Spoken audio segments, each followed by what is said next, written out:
Hello, and welcome back to Farlook Studios. And we're here on our comic book adventure. I'm trying to make a comic book from scratch, from this early sketch phase, all the way up till the finished product, until it's printed.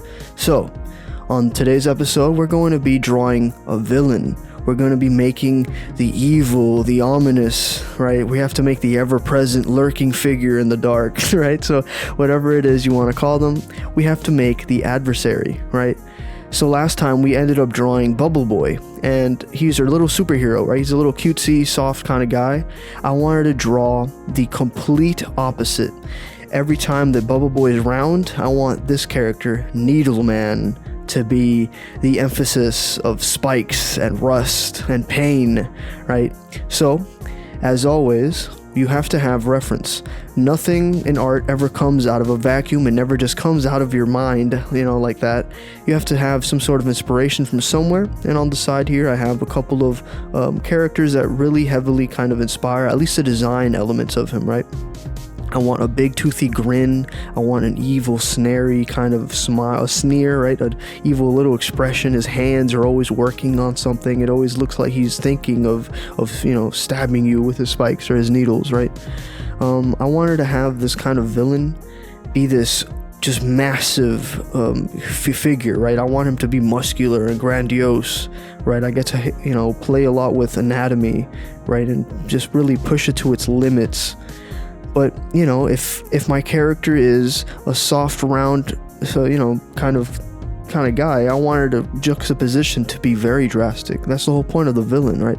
A villain, whenever you're writing or designing them, it has to be something that is really worth the hero fighting for, right? You have to have the hero really want to defend the world from this guy, right? It has to really be inspirational just from a glance alone, just from a design standpoint. This guy has to be menacing.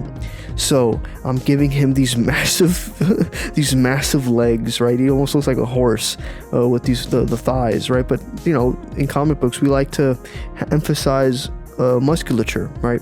Obviously this is nowhere near as muscular as let's say the Rob Liefelds or the Todd McFarlane's, but he's still pretty bulky, right? I don't want him to be like the Hulk. I don't want him to be this big hulking figure. I want him to be kind of lean. Like I want him to feel like he could move fast. He could really hunt you down. He's like an athlete, right? So here I'm just kind of giving a quick demonstration of how to, the simple shapes involved on doing anatomy. I think I went over that a little bit better on the previous one. However, it's pretty simple, right? Hands and feet, just simple little shapes that you kind of build little lines on and add little curves to, right? You have to simplify it in your mind for it to be easy, because if not, you're going to get lost in the details, right? You can't have it to be too complex. You're going to lose the whole point of it, right? So again, don't be scared to erase. Don't be scared to tweak the drawing, to change little elements around and flip it upside down and start brand new. But whatever you do, just keep going, right? Whenever you're making art, just don't give up.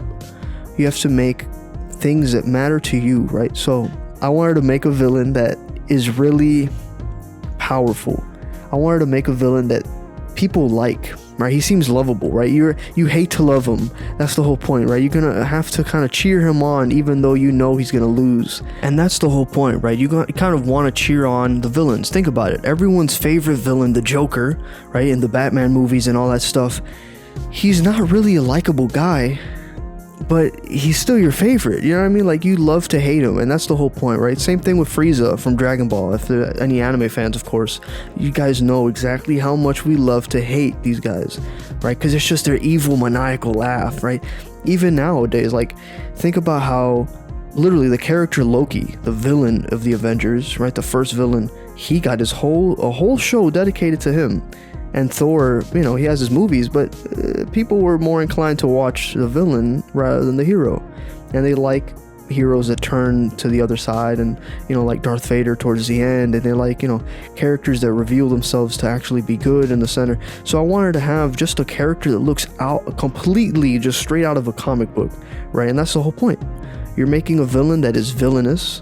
He's evil at a simple glance. He has bad intentions, But remember, every character you make has to be some sort of like stand-in for yourself.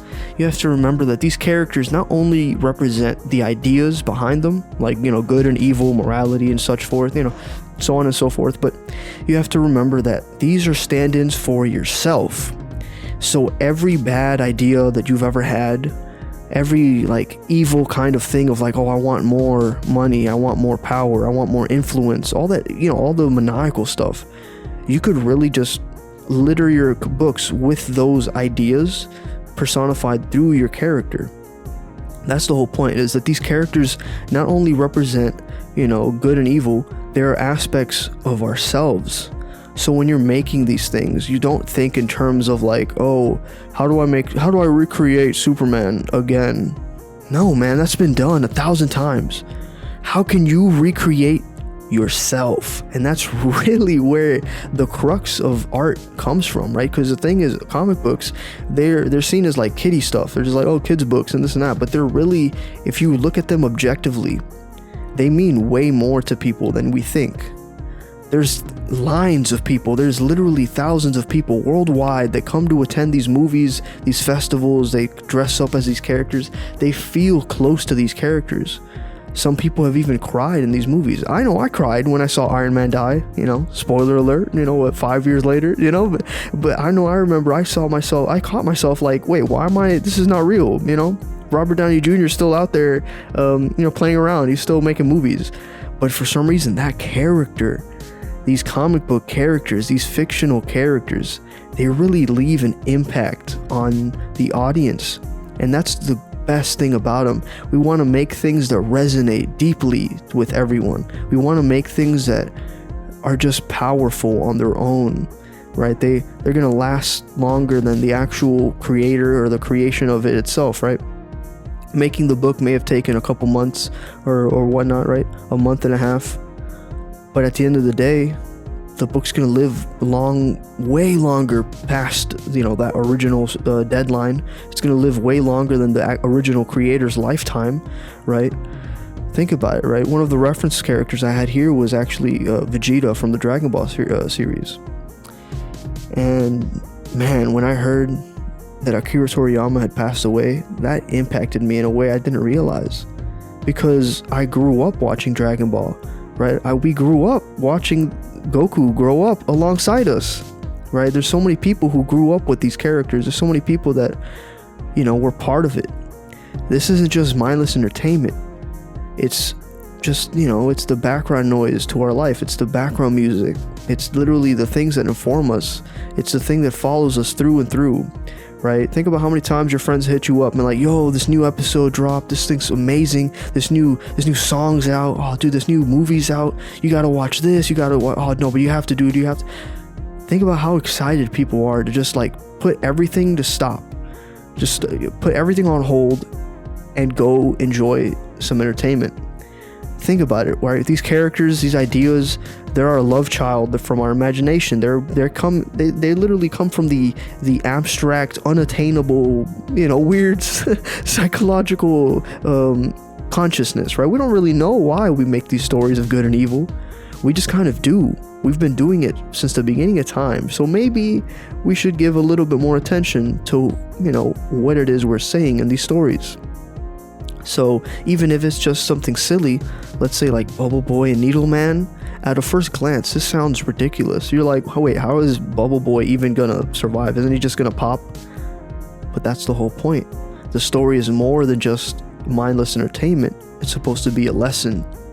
Comics are not just mindless entertainment, they're supposed to be a lesson, right? So whenever I would read Spider-Man, and when he says with great with great power comes great responsibility, you're like, damn, that's real. That's real, that's something I could apply to my own life and learn from.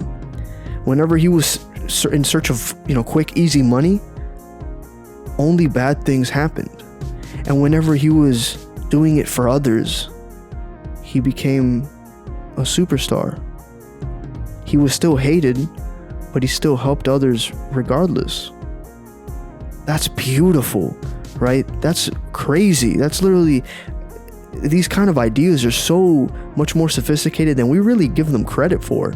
And I'm not just saying, oh, Stan Lee's a genius, Steve Ditko's a genius. They still are. Their work continues to impact us till this day. However, you have to remember, the art lives on long after the creator leaves the planet. Their legacy is cemented through these works. It is literally an idea that lives on forever.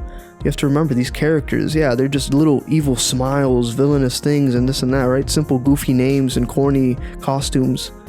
But then the lessons, if it's done right, it's gonna leave an impression. And that's what you're trying to do. If you're trying to make a successful comic book, you have to leave an impression, right? You have to leave some sort of mark, not only on this planet, but on the reader. That's the whole point. It's not all about, long-term legacy, but think in terms of small-term. Like, make something enjoyable, make it fun, make it something that people resonate with. No one wants to just be bored all day, They don't want to just flip through some boring thing that looks like a movie when you could have just gone and watched a movie. I bought a comic book because I like the way old school comics look and feel, right? And some of the weirder ones, we like how it smells, the old newsprint and all that stuff, right? The printing quality. We're like, it's like a fetish to us, right? We romanticize that stuff. And I think that's kind of the point of good and evil, right? We have to remember, we're making entertainment for everyone. Why are you only going to limit yourself creatively? Oh, I just want to make a superhero. Oh, I just want to make a crime story. Oh, I just want to do this and that. No, man, you have to unravel a little bit of yourself. What does this mean to you? Why are you drawing this? Why has your brain created these ideas? What aspect of yourself do they represent? Well, me personally, from experience, I know Needleman is a culmination of my frustrations. It's a culmination of my pride, my arrogance, right? My self-righteousness. If it's left, untreated, unhumbled, if you're not humbled by life, and trust me, life finds a way to humble you, then it's just gonna be empty. It's just gonna be boring, mindless nonsense, more content. That's not the whole point. You're not just making content. You're not just making entertainment. It's not just comics.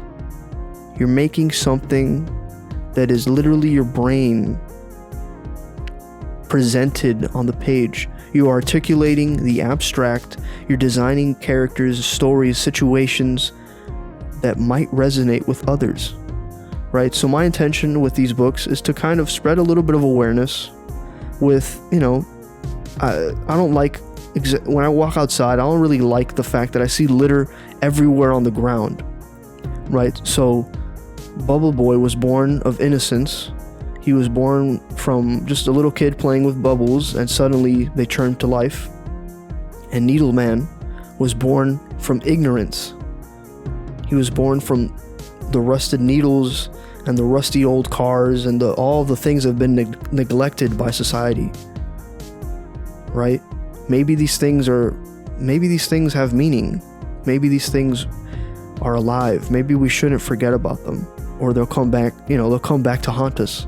That's how it works. I'm pretty sure karma exists. I mean, hey, it might have. I'm just willing to say these characters could represent a whole lot more if you want them to, right? People will ultimately see whatever value you give to it. They could enjoy it for what it is, or they could go and dive deeper and figure out the hidden meaning behind it, right? It really is, at the end of the day, it's up to you with how far you want to go with your creativity. How far do you want the story to resonate with people? It doesn't need to signify anything, but trust me, it's going to be so much better if it actually does. Because if it means something to you, it might mean something to someone else. I remember when I made my first comic, and one of my family friends, right, they bought it for their child. They bought my little book for kids. And I was like, oh wait, yeah, I guess it works for everyone. But the thing is, when the parent was reading it, not only was the parent enjoying it, but the kid was loving it. To them, it was like a movie. It was like an animated TV show. It was literally like the perfect thing for them to envision and escape into, right? Because that's the whole point of a comic. it's supposed to be a movie or whatever distilled into cool images. I remember in elementary, whenever a kid would bring a toy or a comic to class, oh man, recess was the best time whenever a kid brought something, because you have to realize, oh man, everyone would gather around and be like, whoa, what's this? Yo, can I see? Oh man, that's so cool. You know what I mean? It was an object of almost of like just great, power of influence. Not only would it be just, oh yeah, me and my mom would read this. No, it would be me and my friends would read this. And then we'd go to the store together. And then we'd read part 2, part 3, part 4. The whole point is that you have to leave a lasting impact on your readers. You have to make something that's cool, but also that's worthy of repeating. People talk a lot about music in terms of like replayability. Or in movies, they say, oh, rewatchability. I think comics need the same thing. Rereadability, right? It needs to be read 1,000 times. Think about how many people have reread Hellboy because it's just so good.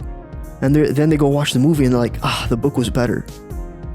Think about the people that have literally watched all the MCU stuff, all the Marvel movies, all the DC stuff, and they're like, man, but the comic was crazy. But the comic was so much better. There was something there that left more open to the imagination that movies ever do. Think about it. Most of the media nowadays is literally based off of comics. Why not, make the next great sensation through your work? I'm just saying, it's happened before. It could very easily happen again. So you see, that is the whole intention of a villain, that is the whole intention of a character, the whole intention of a comic book, right? At the end of the day, you're just making things that's entertaining for everyone of all ages, right? You should put a little bit of yourself in there. I'm not saying you should go be crazy, I'm not saying you should go cut off an ear like Van Gogh and, oh, my art is me. No, you don't have to, you don't have to go all the way, but definitely enjoy what it is you do. Definitely enjoy the world you make, right? It's supposed to be fun for you and for everyone involved, right? Even if, let's say the book gets picked up by other people, just like Hellboy, right? The original creator didn't end up drawing it forever. Same thing with the Dragon Ball series. It's still the same guy who's drawing it or writing it. So you have to make it fun for others to still build upon. You have to leave something to the imagination. You have to wonder, oh, there's so much more out there. What's out there? What else can I meet? What else can be found in this world? Right? So in this story, in Bubble Boy, I wanted to really, have people identify and like these characters. I wanted them to be kind of symbols of opposition. I wanted them to be a stark contrast between, innocence and neglect. Whether it's in childhood and trauma, whether it's in nature, whether it's, the lack of recycling. Regardless, your message, just make something that lasts. Make something that impacts the masses. But yeah, now we're going to see a quick time lapse of everything and the final piece. Thank you so much for watching this video. I hope you like, comment, subscribe, put notifications on. And please go check out Junket Part 1, Hidden Worlds Revealed. Thank you. I'll see you guys next time.